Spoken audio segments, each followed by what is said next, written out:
धम्म सेनापति अरहत सारिपुत्र के जीवन पर हम चर्चा कर रहे हैं। आज दिनांक 11 मई, आज दिनांक 19 मई 2021, 19 मई 2021, पार्ट 8, 8वां भाग है। सारिपुत्र जो धम्म सेनापति थे, उनका जीवन सभी के लिए बड़ा प्रेरणादायी रहा है। उन्होंने बहुत आदर्श युक्त कार्य भिक्षु संघ में और मानवता के लिए वो करते रहे हैं। बुद्ध के आदेश के अनुसार वो बहुत ही विनयशील और बड़े विनम्र, सभी गुणों से संपन्न ऐसे भिक्षु का जीवन सारिपुत्र ने जिया है। सारिपुत्र को ऊंचे 9 ध्यानों की प्राप्ति थी। 9 स्पिरिचुअल हाईएस्ट नॉलेज उन्होंने प्राप्त कर लिए थे।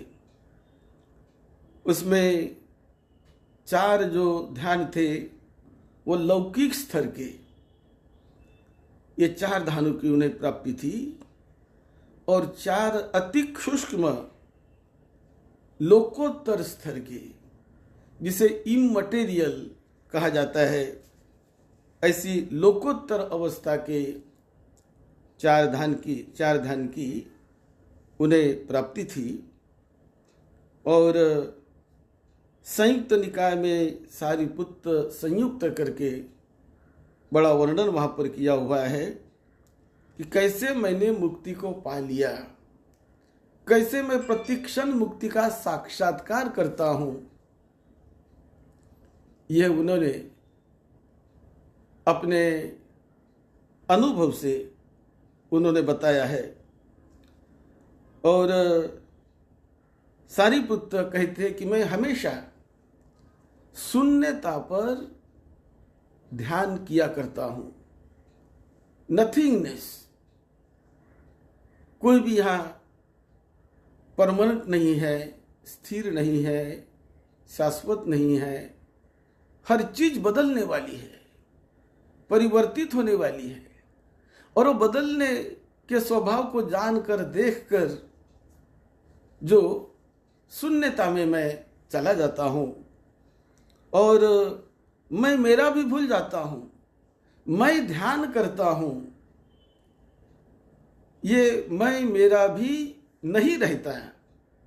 केवल ध्यान मात्र है, केवल साक्षात्कार मात्र है, वास्तविकता का साक्षात्कार, शून्यता का साक्षात्कार, नथिंगनेस का साक्षात्कार, निर्वाण का साक्षात्कार, कि जो अमृत पद दिलाता है,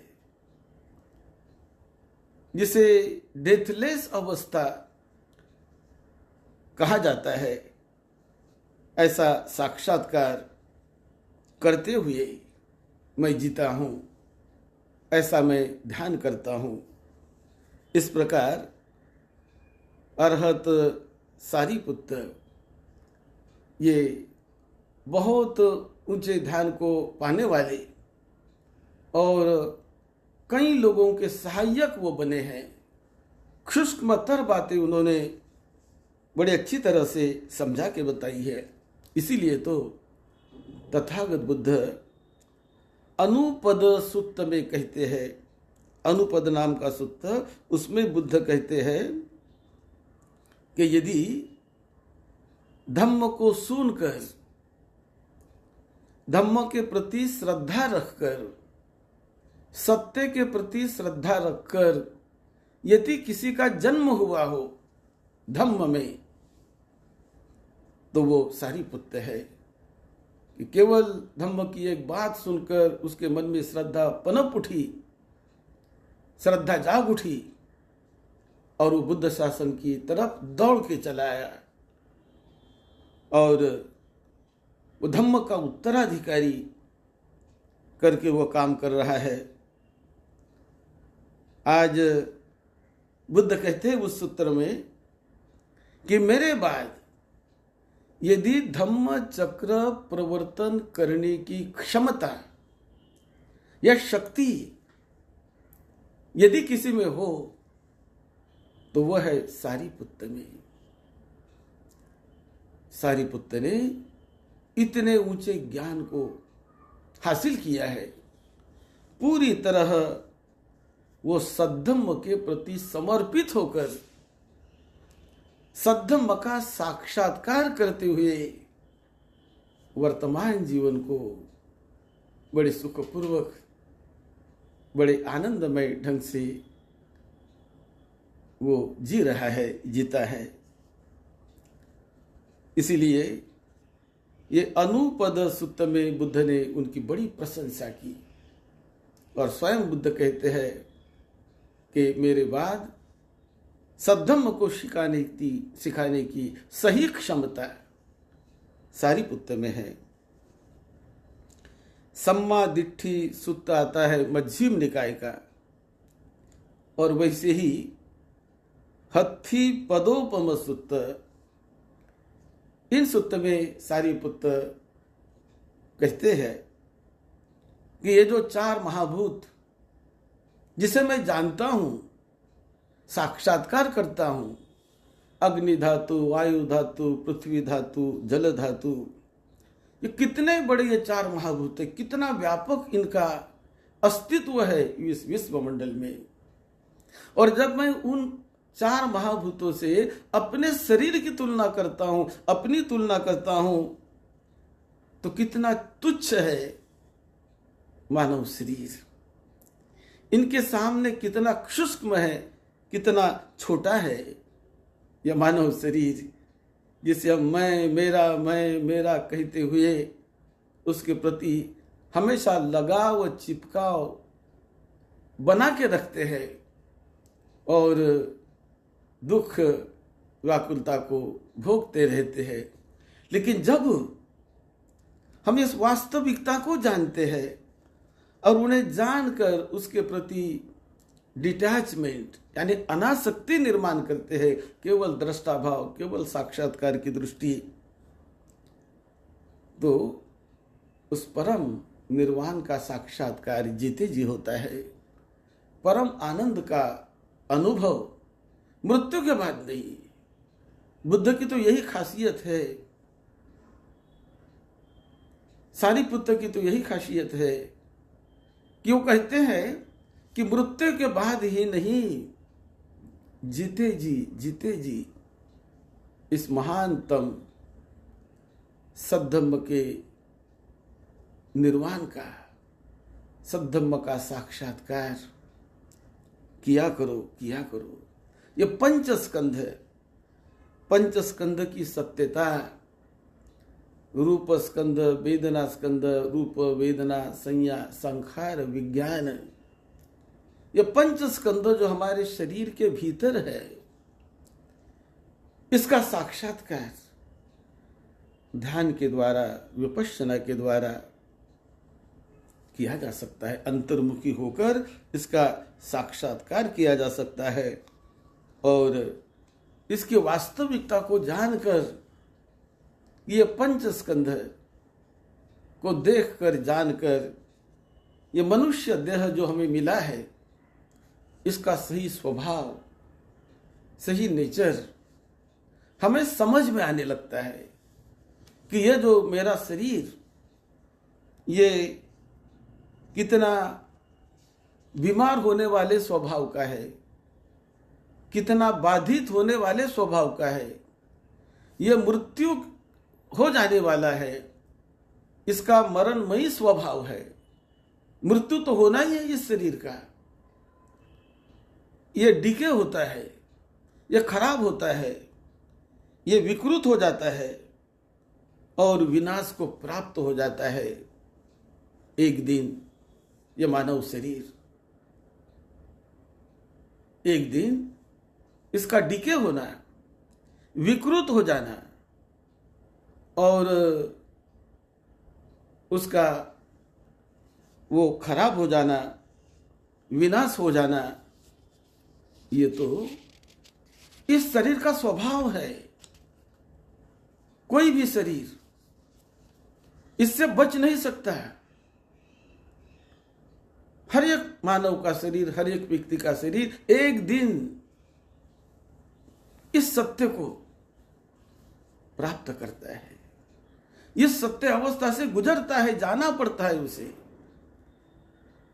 लेकिन जो व्यक्ति ध्यान करता है, विपश्यना करता है, जो व्यक्ति आध्यात्मिक ऊंचाई को अपने मन से पाता है, 9 प्रकार की उस ध्यान की अवस्था को जो पा लेता है, जो सारिपुत्र ने पाया, जो कई भिक्षुओं ने, अरहतों ने पाया, कई लोग उसके साक्षात्कार करके जीते हैं। तो ऐसा जो इस सत्य को जानकर जो विचरण करता है, तो सही मायने में मुक्ति का वो जीवन जीता है, मुक्ति का वो जीवन जीता है, मृत्यु को जीत लेता है।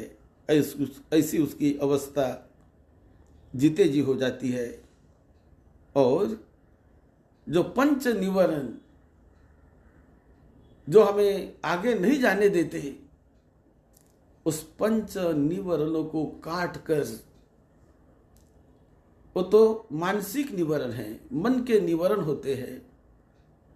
काम छंद यानी काम भोगों में लगे रहना, व्यापाद यानी द्वेष, तिरस्कार, इस भाव को मन में बढ़ाए रखना, काम छंद व्यापाद थीन मिद्द यानी आलस, आलस में चित्त डूबा रहना।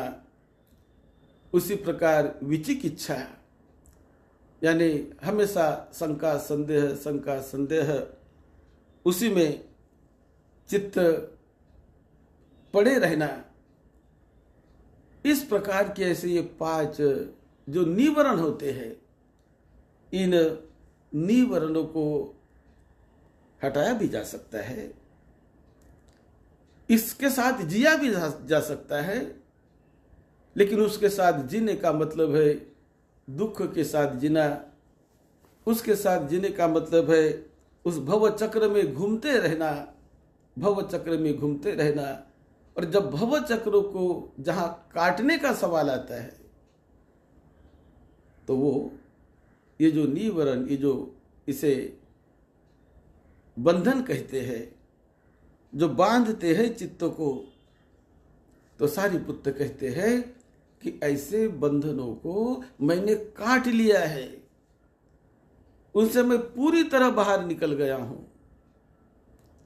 वो मुझ में रहे नहीं है अभी।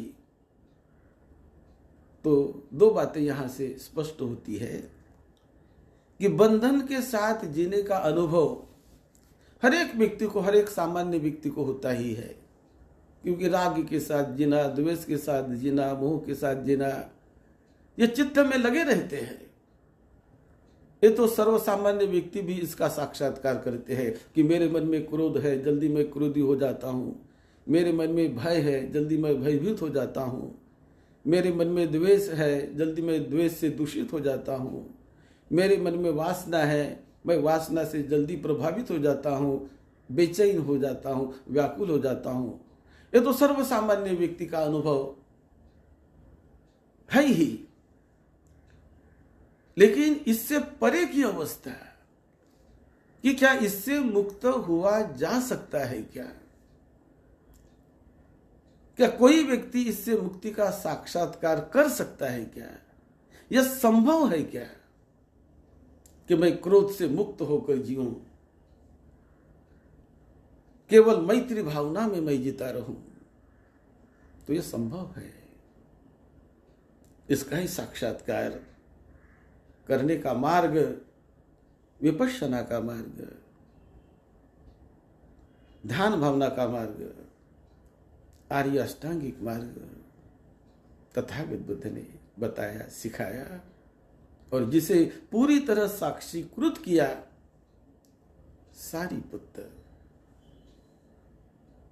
जो धम्म सेनापति के पद पर जिन्हें विराजमान किया गया, और वो हमेशा कहते हैं कि मैं बड़ी शून्यता में जीता हूं, मैं उस साक्षीभूत अवस्था में जीता हूं, पल पल में उसका साक्षात्कार करता हूं, उस मुक्ति का, उस आनंद का, उस निर्वाण का, उस मोक्ष का, उस लिबरेशन का,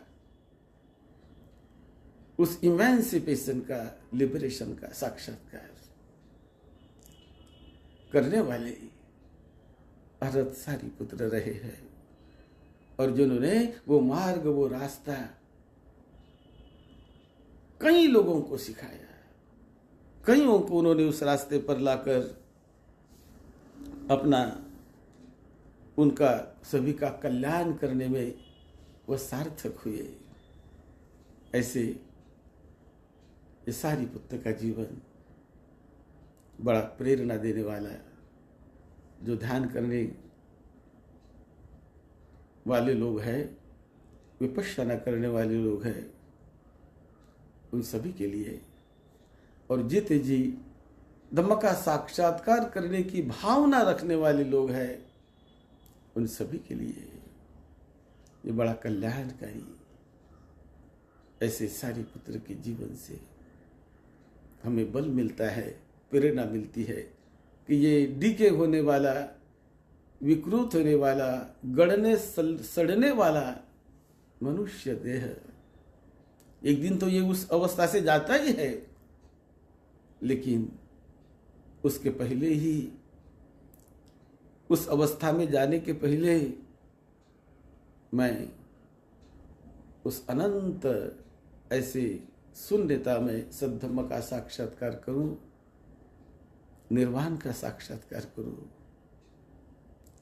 तो ये निर्वाण का साक्षात्कार ये चित्त का अंग है, चेतना का अंग है, लाइफ एनर्जी का अंग है।